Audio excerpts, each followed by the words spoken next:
From freeing up land to build to stocking food bank shelves with wild game, tonight more measures take aim at the cost of living. Open space zoning, which can be a real challenge in a rezoning process. People tend to be very attached to that zone in particular. We're all partners in this, so I think that the partners got to find a way to sit down and say we can move this along just to speed up the process a little bit. The province is making way for more affordable housing.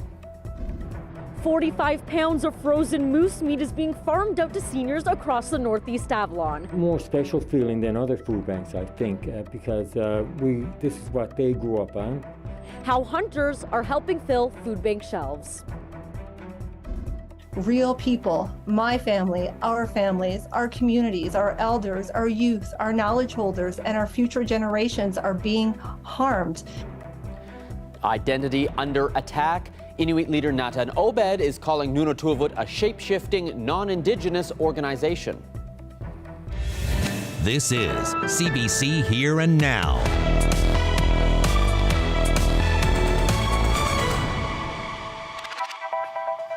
Good evening and welcome to Here and Now. I'm Peter Cowan in for Carolyn this week.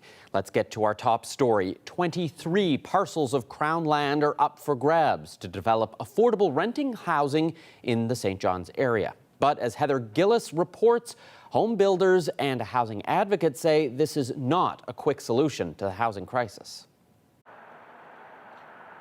This is one of 23 parcels of land the province is offering up for affordable rental housing through an expression of interest. This plot on East White Hills Road is about the size of 2 football fields, all rock and trees. Housing researcher Hope Jameson says developing it into homes won't happen anytime soon. If I got this piece of land tomorrow, it would be conservative estimate about 3 years before someone's living there. There are roadblocks to clear. Jameson, also a former St. John City Councillor, says the process starts with rezoning the land. This land on East White Hills Road is institutional, meaning new homes right now aren't permitted. It begins with a conversation with staff in the city's planning and development department. It would go to several votes of council, several public meetings. Between all of those, it has to go to the province for approval as well. It often takes months, up to a year, sometimes a little more, depending on the kind of proposal that we're looking at. 18 plots of land are in St. John's, 2 in Paradise and 3 in Conception Bay South. They vary in shape and size, all part of the province's 5-point plan to increase and incentivize building affordable housing. No, it won't be quick. Steve Porter has been in the home building business for about 2 decades. Generally, he says building is the easy part. Multiple units can be built quickly, 6 to 9 months once everything is in order. Like Jameson, he says it's the development phase that's the longest. The first thing we got to assess is how close we are to infrastructure, water, sewer, and existing streets, etc. Once we determine that, then we got to go through the engineering, the development phase. Quite often now it's taking 2 to 3 years from the time you start that process till you actually start construction. Porter is, however, optimistic that timelines can be shortened. And I think right now we all know the need. I think we all see the urgency. And I think that everybody now has the will to move it along a bit faster and try to find ways to shorten the timelines. Porter says some of the land appears as though it will be easy to build on. Other areas, more challenging. Location, also a factor. He says a new build in CBS or Paradise under 1,000 square feet right now is going for about $330,000. Meanwhile, the federal government joining in today as well, releasing 6 plots of federal surplus land across the country here in St. John's. They say that land is somewhere in Pleasantville where they plan to build 34 affordable homes. Heather Gillis, CBC News, St. John's.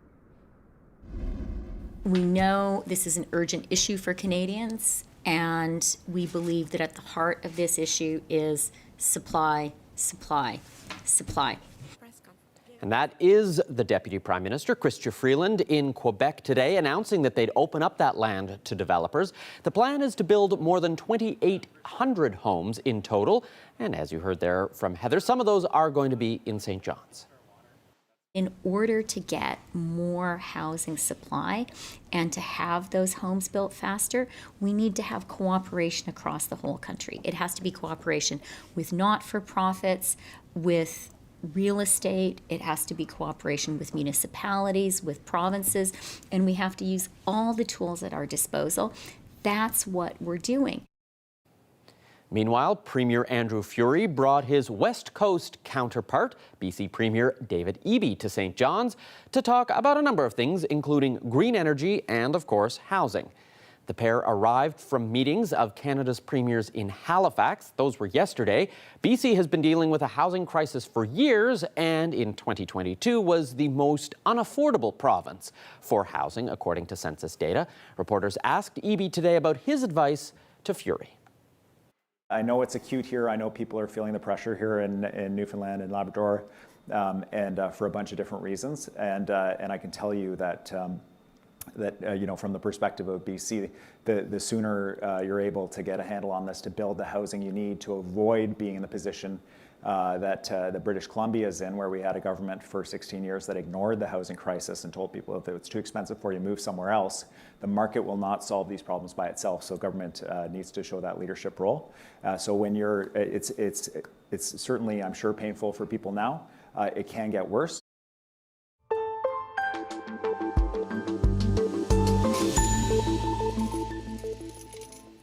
Hundreds of seniors on the Northeast Avalon are relying on a non-profit group to get by. As Here and Now's Jessica Singer reports, Connections for Seniors is offering deliveries of game meat. It's Barry Fordham's first delivery of the day, 45 pounds of moose meat. The shipment is going to Connections for Seniors to help feed nearly 200 people, and the impact isn't lost on him. What do I get out of it? I get the good feelings. The hairs on my arms, if you can't see them now, are sticking up because of the good feelings that I get in helping out our fellow persons. Fordham delivers game meat to food banks as part of Sharing the Harvest NL, connecting hunters with food programs. He says game meat isn't always easy to come by and is especially appreciated. It's a more special feeling than other food banks, I think, because this is what they grew up on. It gives us great feeling, I gotta say. It's very, very self-rewarding. Seniors 65 and older make up more than 10% of people in the province who rely on food banks. Executive Director Mohammed Abdallah has seen a major uptick in seniors looking for support. Demand has tripled in the last 2 years alone. It is alarming. It was expected after COVID hit that we will see an economic challenges, especially with the most vulnerable population. Seniors are on a limited income and they don't have a choice. Once they turn 65, there's not much they can do. Barry Fordham's mother, Trafina, gets teary-eyed watching her son deliver the meat, what will soon be a warm meal for seniors like herself. It's an extra support many rely on as the cost of living increases. Oh my gosh, every time I go to a supermarket, it's up, you know. It's really gone mad. It really is too much for us, like, you know, because you can only do so much. Connections for Seniors says over 800 seniors on the Northeast Avalon call regularly asking for food or grocery shopping support. It hopes that as demand continues to rise, inflation rates will come down. Jessica Singer, CBC News, St. John's. A missing hunter was found near Collinet over the weekend with help from a police dog. Holyrood RCMP began searching early Saturday evening for a man believed to be missing in a wooded area. After a number of hours, police dog Marlowe and her handler found the man.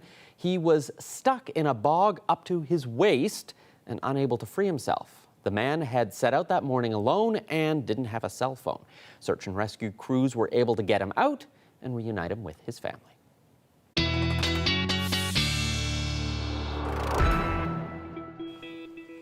Well, today was certainly a chilly day for most of us this afternoon. We've got an area of low pressure just to the west at the moment, and that is going to be our weather maker over the next couple of days. Already starting to see some of those flurries and showers out ahead of that for the west coast of the island, and then for Lab West, you're already seeing some of that snow. And that snow will continue to work its way further east. You can see that some of the rain and snow in behind it as well. And then I didn't mean to do that, but more of that. So we're looking at the watches and warnings out there, snowfall warnings in place, as well as a winter storm warning along the strait. And then we've got a special weather statement in for parts of the northern peninsula as well. So the winds are already starting to ramp up a little bit. We've got winds around 30 to about 50 kilometers per hour for the southwest corner of the province, of the island, I should say. You factor in those wind gusts, more like 50 or 60 kilometers per hour. So what's going to happen is we head through the overnight tonight. We're going to see those winds ramp up even more so as we get into Wednesday. We'll talk about that and the blowing snow on the way for parts of the province when I come back. Thanks, Ashley. The Fisheries Union says the lift bridge in Placentia is making it harder for fish harvesters to do their jobs. The Sir Ambrose Shea Bridge cost the province nearly $50 million. It's one of the only bridges of its kind in the country. But when it's not working or under maintenance, anyone traveling by boat can't access the port. The bridge has been out of order 14 times in the last 6 months alone. Documents obtained by CBC show at times the bridge is down for more than a day, forcing harvesters to land their catches in St. Bride's. The Port of Argentia says it doesn't have any extra space. Transportation Minister John Abbott says the situation is being monitored, but the FFAW is frustrated. It's not abnormal for me to get probably an email every day or two that something has gone wrong and there's a contractor on the way. Of course, contractors have to come from out of town. I've seen it take a day. I've seen it take weeks for contractors to arrive. It seems like getting parts for the bridge takes quite a bit of time. A lot of times these parts have to come from the States.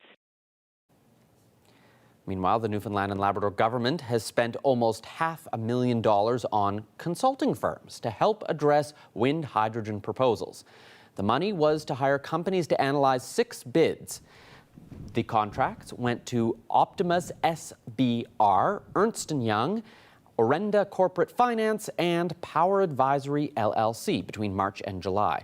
Those firms looked at whether the process was fair and offered technical and financial analysis of the bids.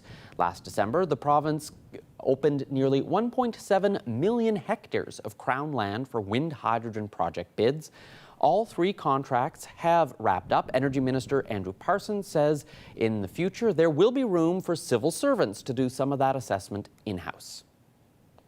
Anytime we move on this in the future, which we will in some capacity, we haven't decided on the format or the structure, how we're going to do it. We may need outside expertise, but I tell you, there are a lot of lessons learned from this. So I'd like to think we won't require the same scope of work the next time. I don't think that's going to be necessary. The big thing, though, that I really want to stress is that when we were doing this, again, very small province, and we didn't want there to be any kind of inkling or conversation that people weren't treated fairly. That's why we went above and beyond here to ensure that. Name something that gets you more excited than hanky-panky. Exercise. Exercise. No more exercise. Dallas? Gummies. What? Gummies. Like the candy? No.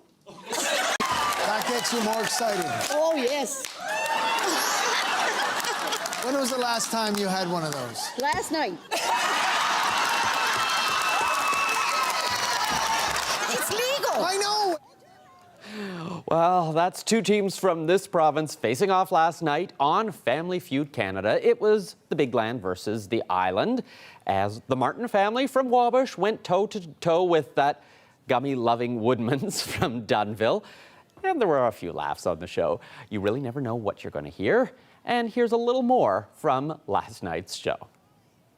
Mother, have you ever tried these gummies she's talking about? Never. I'm going to. You're going to? Because it sounds good. You started a trend. Good for you, ladies. You're an accomplished knitter. I even done one for you. You did one for me. Dude. Look at that. I've done the Family Feud colours. The Family Feud colours. And the Labrador flag. And the Labrador flag. That's nice. Thank you. And this one. I got 2. Yeah, you got 2. That's awesome. How long did that take you? About 3 hours. Okay, here you go. Have a couple gummies. You'll do it in 10 minutes, I bet. Name something that gets you more excited than hanky-panky. The weekend. The weekend. The weekend.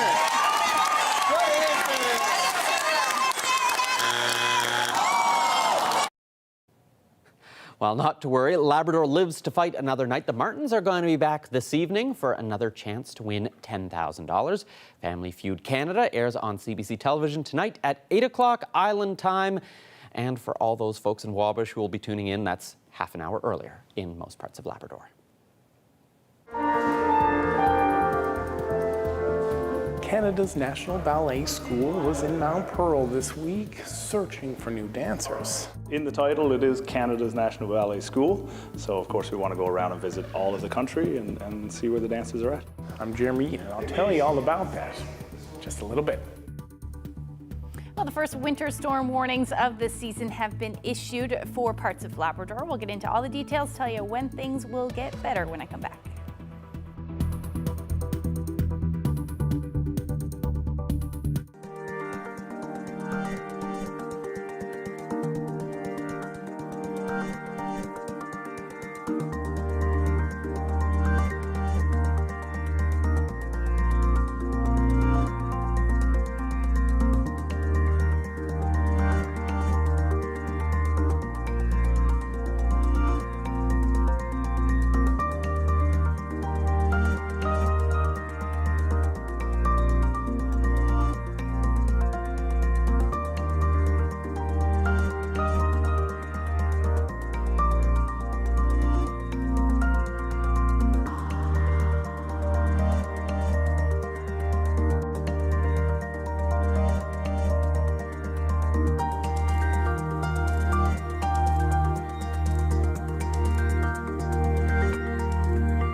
crippling grocery bills, unaffordable rent, gas tanks that are always half empty. We're in a cost of living crisis, and it's taking a toll on families, students, and average earners. Join us for a new series as we meet people in this province juggling multiple jobs to make ends meet, burning long hours just to cover the basics. The Grind airs Mondays on Here and Now.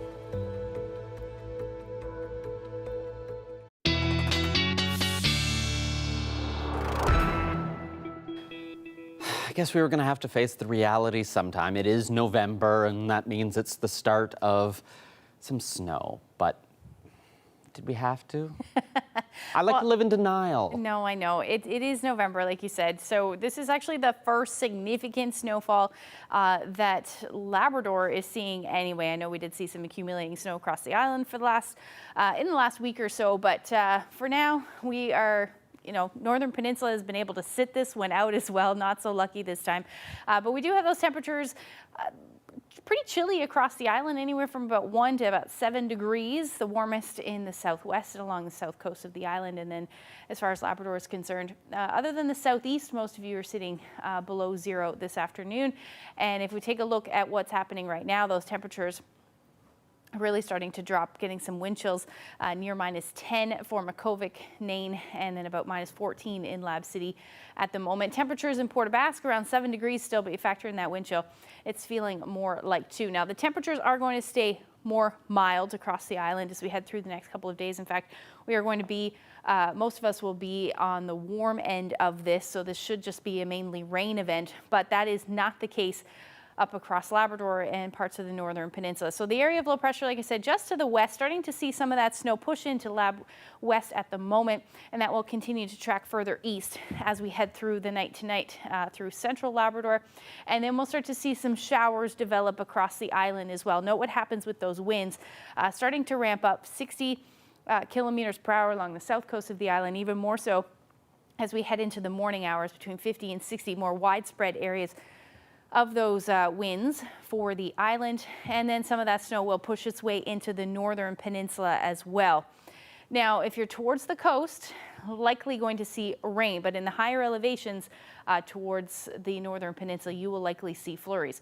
Temperatures tonight for most will be sitting into just barely into the minus single digits, but west coast, all along the south coast of the island and eastern Newfoundland, you are looking at temperatures above zero.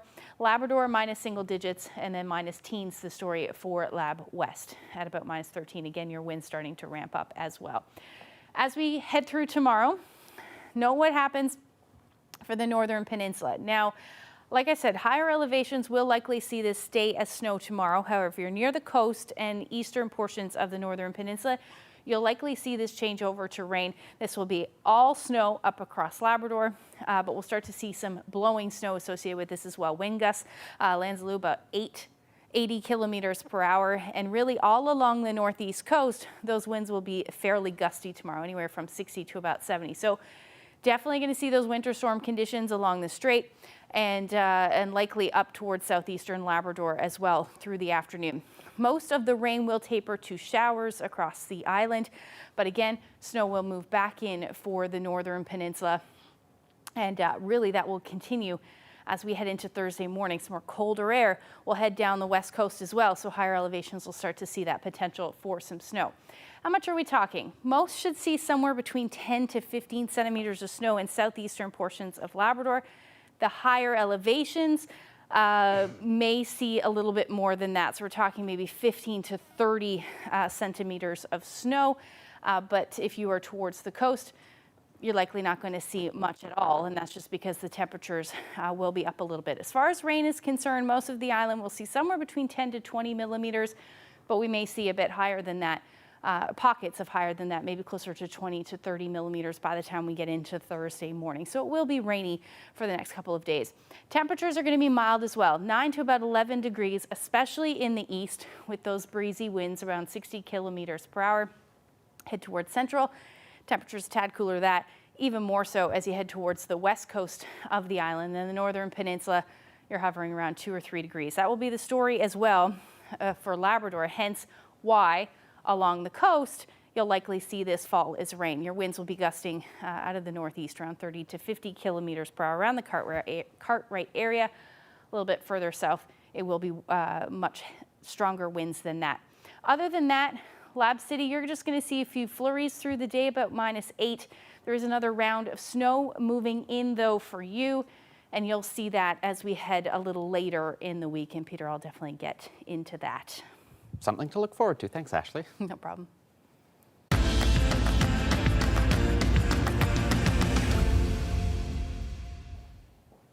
Canada's National Ballet School brought a recent search for young dancers to Mount Pearl. The annual audition process has proven to be successful in previous years. There's one local dancer studying at the school full-time. Here now's Jeremy Eaton has that story. On an October day in Mount Pearl, a few ballet dancers are kept on their toes during an audition for the National Ballet School. In the title, it is Canada's National Ballet School. So, of course, we want to go around and visit all of the country and see where the dancers are at. 2, 3, 4, 5. Under the guidance of teacher Philip Payne, the young dancers are looking to make their mark and leave an impression, with ballet school staff watching via Zoom. Fantastic. Do you have any questions for me before we start? The school is scouting talent in Calgary, Vancouver, Halifax, with Quebec and Toronto to follow. For me personally, I'm looking for personality and musicality. And especially in the younger age groups, you really want to see if they can use this vocabulary to express something. But for all the age groups, I'm really looking for personality, musicality, and yeah, just want to see who they are as people. This is the first step. Dancers selected attend a summer program to give the school a longer look. When the summer stint ends, some will be invited to stay on and spend the school year, which is how Kira O'Keefe landed a spot at the National Ballet School. I auditioned, I got in, and then I came in July, and then I got the news in July, and then me and my parents decided to let me come. The 13-year-old from St. John's lives in a sort of dorm, with her days looking a lot different than they did last year. I have ballet from 8:30 to like 12:30 with breaks. I have dance. It might not only be ballet, it might be something else. And then I have lunch. And then I have academics after, which is different because normally you go to the dance studio till late at night, and then you have school all day. O'Keefe is embracing this opportunity. Sometimes I'm like, I'm here, and it's kind of like, I wouldn't, like, if you had told me like 5 years ago, I would have been like, really? I just love being here, and I'm just very grateful to be able to live out my dreams. The young dancer does miss home, but modern technology makes that easier. Plus, if she ever gets a little homesick, she can always chat with Payne. We're from Cowhead. There's the Theatre Newfoundland and Labrador. They have their Grossmore Theatre Festival there, and we just got involved, the whole family, my brothers, my two brothers, and my sister. We've all been involved since they've started there. We moved to Corner Brook, and I got into some dance classes there. On a dare, two friends of mine decided we should go to the Quinte Ballet Summer Program, and I went ahead and auditioned. They didn't, so I went on my own, and the school accepted me. Payne enjoyed a successful career as a professional dancer before turning to teaching, and says that where he came from certainly helped. If you actually look at the culture of Newfoundland and Labrador, the history of it, dance, I mean, when you went to a time, and everybody knows that saying, you went to a time, that was a dance. They would take stoves and take them off the stovepipe and move the stove into the living room, and people danced. Newfoundlanders dance. It's in our blood, it's in our culture. So going out and moving your feet, there isn't a darn thing wrong with it. Thank you, dancers. Jeremy Eaton, CBC News, Mount Pearl. The latest by ITK is just another attempt to unethically misinform the minds and the spirits of people across Canada. Nunavut's indigeneity and identity are under attack by the head of an Inuit group. We hear from Nunavut just ahead.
The group representing Inuit in Canada is pushing hard against claims by the Nunatuavut Community Council in Labrador that they are Inuit. In an open letter, Inuit Taparit Kanatami didn't mince words in how it describes Nunatuavut, which represents thousands of people in South and Central Labrador. ITK President Natan Obed wrote, "NCC is a shape-shifting non-Indigenous organization that is part of the alarming trend of non-Indigenous people and groups co-opting Indigenous identities, cultures, and experiences to secure financial resources and rights."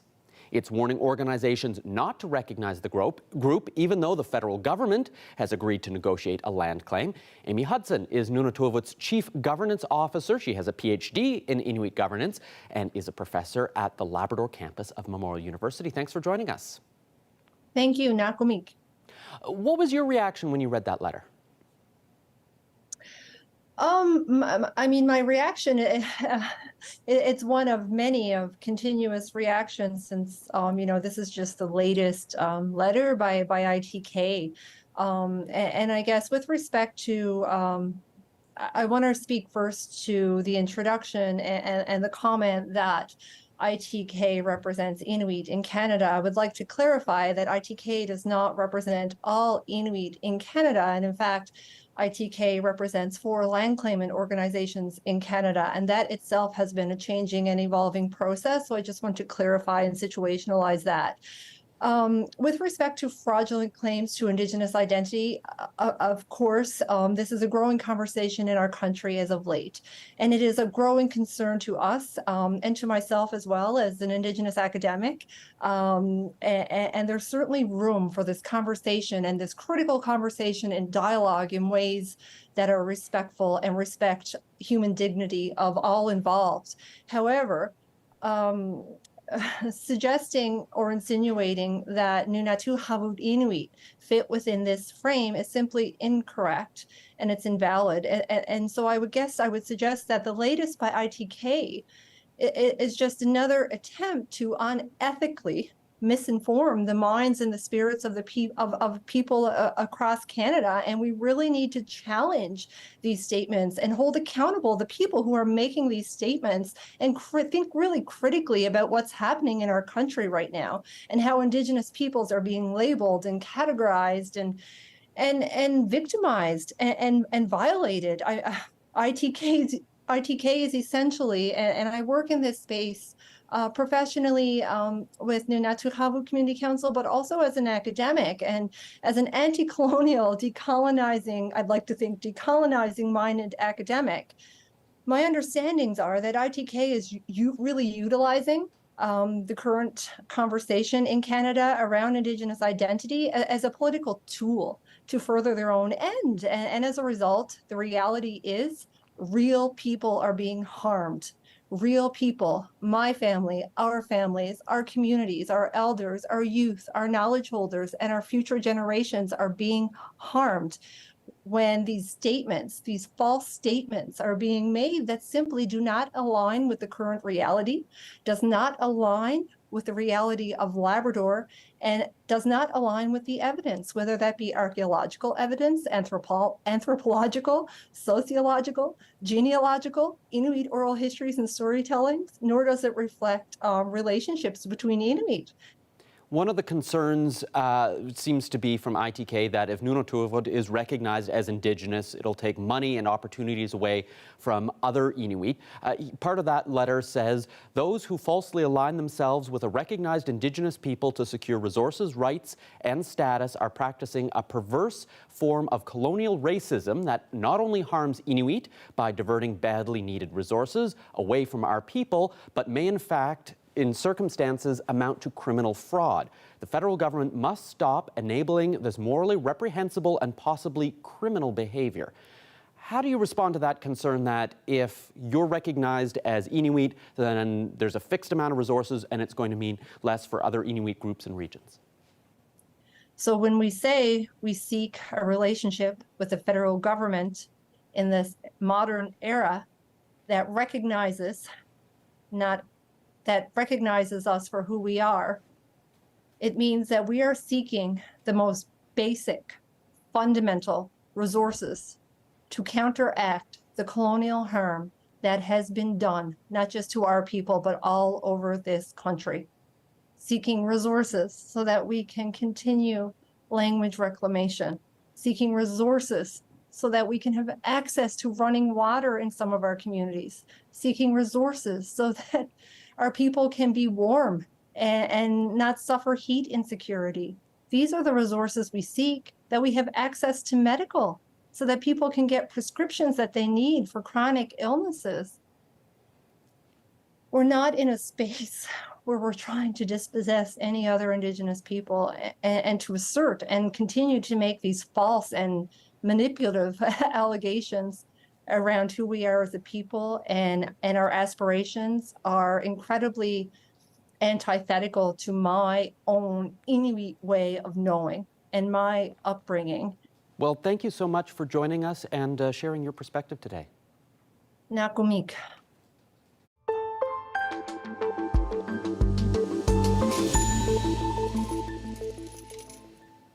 Well, as you heard earlier in the show, Share the Harvest NL is delivering wild game meat to food banks in Newfoundland. One of those banks is Connections for Seniors, a nonprofit group helping some of the most vulnerable in this province. Their executive director, Mohammed Al-Dalla, explained to Here Now's Jessica Singer why those new donations are so welcome. We serve the northern eastern Avalon area. We have seen an increase over 300% in the last 2 years. I would say there's roughly about 800 seniors in the close by area. I don't have the exact numbers for the broader area because we reached to Pooch Cove, CBS, and so on. But I think the numbers close over there above 1,000 senior that is reaching out regularly, asking for food, asking for support when it comes to food and groceries. Some of them are not calling every month, some of them are calling when they need, and some of them are more regular. So I would say, when I say 800, I think that's the regular number of people that is calling month to month in different times, asking for different support when it comes to food. As simple as I cannot go and pick up my food. So as we know, sometimes groceries can be heavy. We need a senior to carry it. So we try to help with volunteers in that front. And also we try to help them with the food items as well as the transportation of the food. So the difficulties of accessing food sometimes is if I pay for a taxi $60, I wouldn't be able to afford the groceries that I want to buy. So it's an economic choice that they need to do, and sometimes we try to support that in order for them not to make that choice and to be able to afford their food and their groceries. Right, and so how does it make you feel knowing that it's gone up by 300% in the past 2 years? Like, what goes through your head? It is alarming. It was expected after COVID hit that we will see an economic challenges, especially with the most vulnerable population. Seniors are on a limited income and they don't have a choice. Once they turn 65, there's not much they can do. Also, the issue as well is that everything is getting more expensive. Their health is deteriorating, and they are not having access to extra money to support that a lot of the times. Yes, there's extra cash here and there, but the cost of living still increases. That can cover them for a month, maybe a couple of weeks or a month, but over the long term, that's not a permanent solution. The permanent solution is to bring the prices down or give people more money in order to be able to afford the cost of living.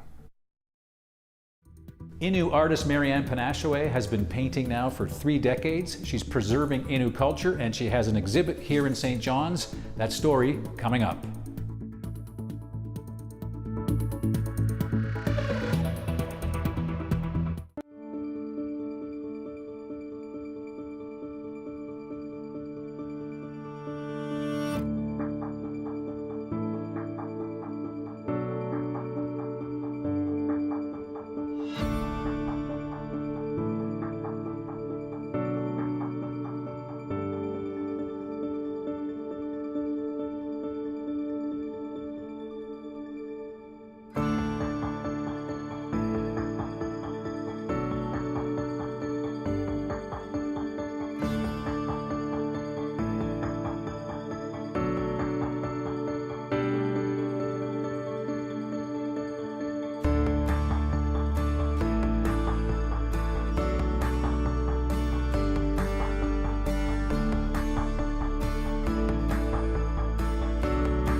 Battle Harbor, Labrador is a world-class tourist destination. Land and Sea was there when the work began. Watch this archival special Sunday at 11:30 and Monday at 7.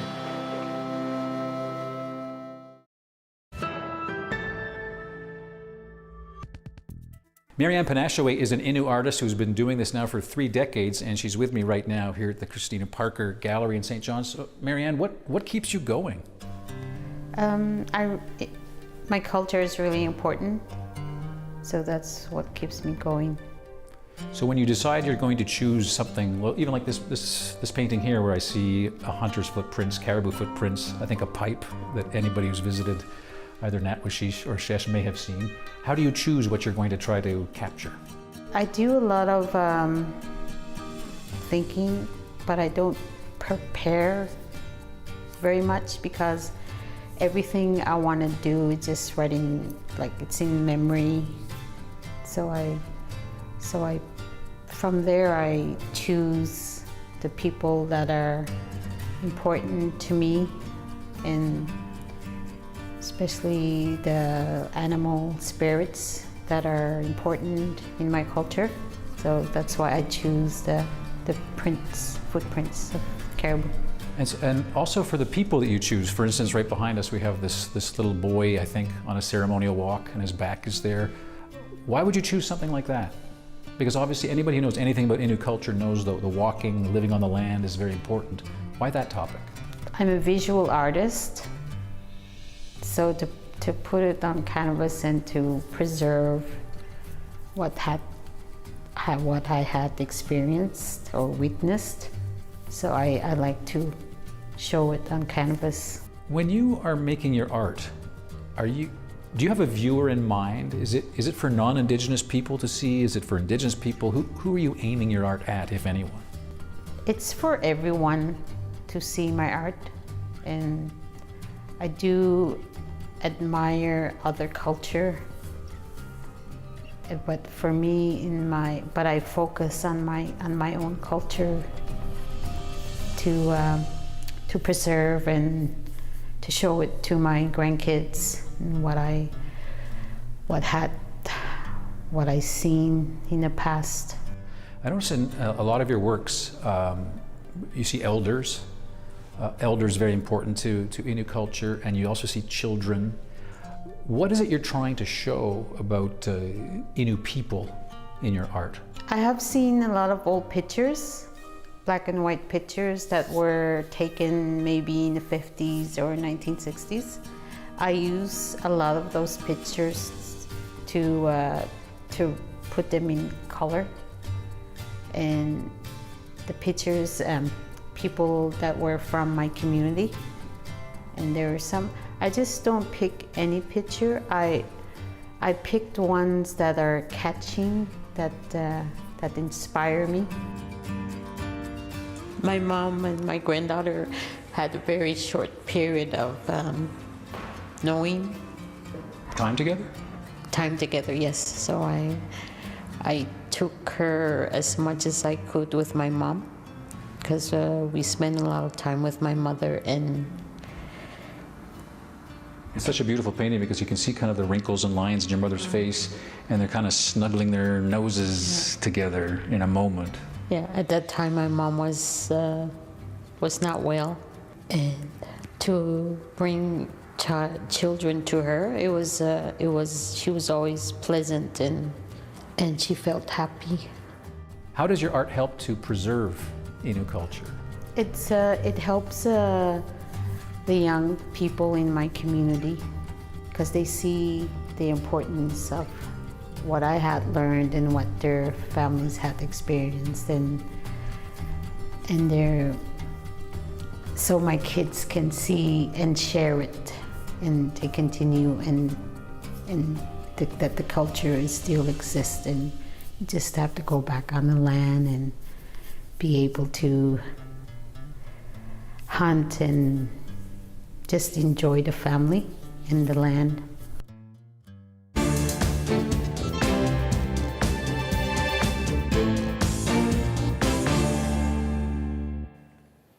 The fighting intensified in Gaza again overnight. Israel says its military hit a Hamas weapons depot near the hospital.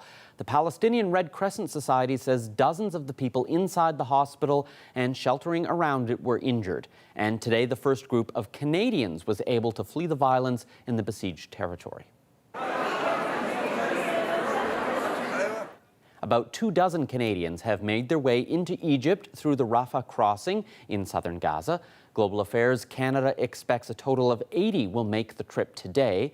They are just a fraction of the more than 400 Canadians, permanent residents, and their families who have been trying to leave since the war started 1 month ago. Car theft is a growing problem in Canada. Insurance industry figures show that about 200 cars a day are stolen in this country. Late model Honda CR-Vs, Lexus SUVs, and Ford pickup trucks are the most common targets. But it's a different story in the UK, where one of the most stolen cars isn't even being built anymore. Last year, the Ford Fiesta became the most stolen car in Britain. The compact has been around for about 50 years and is one of the best-selling cars in the UK. More than 22 million Fiestas were built worldwide, but the company has stopped making them. The last one rolled off the assembly plant back in July. Police and industry experts say thieves are stealing the cars and stripping them for parts for sale on the second-hand market. European astronomers have released the first images from the Euclid Space Telescope. It was launched in July from Florida on a 6-year groundbreaking mission to hunt for two of the most mysterious components in the universe. These magnificent photos of the Perseus cluster are the sharpest of their kind. Euclid's objective is to gather a better understanding of dark matter and dark energy. They've been the hidden forces believed to make up 95% of the universe, about which little is known. Euclid's is designed to monitor millions of galaxies up to 10 billion light years away. Well, it's a hat that hasn't seen the head of its owner for more than 200 years, but it's expected to fetch close to $1 million at auction in France. Let's take a look. It's this hat. It was worn by Napoleon Bonaparte, self-proclaimed Emperor of France, and it's going to go on sale later this month in Paris. The black beaver felt hat became a trademark of the soldier emperor. Napoleon wore it parallel to his shoulders, unlike most officers in the day, to distinguish himself from others on the battlefield. It was worn by him during his reign at the helm of the French Empire in the early 1800s. We'll be right back.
Ashley's here with a long-range look at the forecast.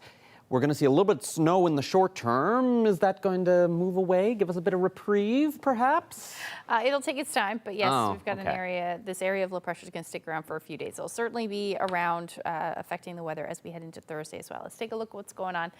Your Wednesday night is going to be blustery for the area on the northern peninsula as well as coastal areas of Labrador. And we're still looking at rain for your Thursday pretty much across the island. Now, some of the colder air with these northerly winds is going to filter a little bit further south. So we could see some snow in the mix, especially in those higher elevations on the west coast. But conditions should generally improve for those of you in southeastern Labrador. The winter storm warning should end by the time we get into Thursday, but still looking at some unsettled conditions certainly across the island, and along with those winds as well. Still expecting those winds gusting anywhere from 60, 70, maybe even 80 kilometers per hour. But you'll note that big drop in temperatures for your Thursday as well, especially through Corner Brook, through parts of Central as well. 2 to 4 degrees is your daytime high. Still hanging on to about 7 degrees for eastern Newfoundland. Same thing along the south coast of the island. The best chance of seeing any sort of sunshine will be in the southwest, in fact. And for Labrador, still hanging on to the chance of a few flurries, certainly. Cartwright, Happy Valley, Goose Bay. Nain, you should see some sun, and Lab City, you'll hover around -5 as your daytime high on Thursday. Now, slowly starts to exit as we head into Friday, but still very much under the influence of this area of low pressure. Snow will still be the story for those of you in southeastern Labrador, northern peninsula, parts of Central. You may even see some snow with this to start. However, most of eastern Newfoundland will see those warmer temperatures, so this should fall as rain through the day as well. But as we head into the evening hours, we may see the better chance of seeing some of these flurries through Central and parts of the west coast as well. So definitely keep that in mind if you have any plans for Friday evening. And the good news is, though, the wind should start to ease, and that's because the area of low pressure is pulling away. Temperatures will drop again, even more so another degree or two for those of you through Central and the west coast. And then we're talking about 3, 4 degrees for the Avalon, and then Labrador, pretty much status quo, similar temperatures as you head into your Friday. The long-range forecast showing just barely 3, 4 degrees for St. John's and eastern Newfoundland. Some sunshine, it looks like, on Saturday. Likely more cloud than sun, but you'll still see a few peaks, and then return of that either rain or snow on Sunday with the temperature around 3 degrees. For central and western Newfoundland, a few peaks of sun possible on Saturday. Sunday, return to that messy weather again with your daytime high hovering around the 2-degree mark. And then for eastern Labrador, flurries right through Friday, Saturday, return to that snow. And then a few flurries still possible on Sunday. Temperatures are going to start to dip, especially overnight, back to the double digits, minus double digits. And then for western Labrador, flurries for your Saturday. Should see some clearing, though. And Sunday at this point looks beautiful with your daytime high around -6. Our photo of the day, beautiful misty Terra Nova here. Derek shared this lovely shot with us. If you have any that you would like to share with us, the best place to do that would be to nlphotos@cbc.ca, but you can also send them to my Facebook page. Beautiful there with a nice bit of blue sky, a little bit of mist. Looks magical. Yeah, that's the sort of nice crisp fall day you want to start with. Today was a nice crisp fall day, that's for sure. Yes. Chilly. And it's worth keeping an eye on the forecast for Saturday because it's going to be Remembrance Day. So all those outdoor ceremonies. So yeah, as we get a little closer, we'll keep an eye on that. Definitely nail that down for sure. And that's it for us tonight. Thanks so much for watching, everyone. Good night.